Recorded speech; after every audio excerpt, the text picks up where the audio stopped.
ભચાઉ તાલુકાના કોલડા ગામ ખાતે પવિત્ર યાત્રાધામ એવું કોલેશ્વર ધામ ખાતે ધજા મહોત્સવની ધામે ઉજવણી કરવામાં આવી। 52 ગજની ધજાના યજમાન રસિકભાઈ ગજેરા તેમજ નરેશભાઈ ગજેરા ગામ મોટી વાવ દ્વારા 52 ગજની ધજા સંત શ્રી કોલવા ભગત મંદિરે ચડાવવામાં આવી છે।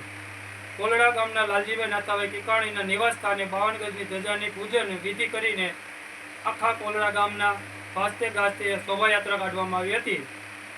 આ 52 ગજની ધજાની શોભાયાત્રા મોટી સંખ્યામાં ભાવિ ભક્તો જોડાયા હતા।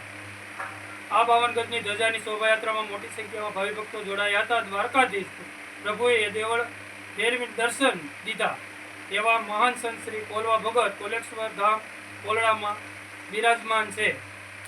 કોલેશ્વર ધામ એક એવું પવિત્ર યાત્રાધામ છે જે ભક્તિ ભાવનું અનોખું ઉદાહરણ પૂરું પાડે છે। રાજાધિરાજ જગતગુરુ દ્વારકાધીશ પ્રભુની અખંડ જ્યોત સ્વરૂપે કોલેશ્વર ધામ કોલડામાં બિરાજમાન છે।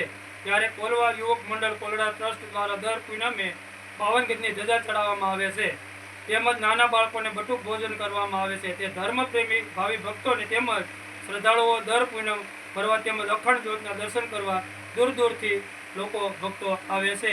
જય દ્વારકાધીશ, જય કોલવા ભગત।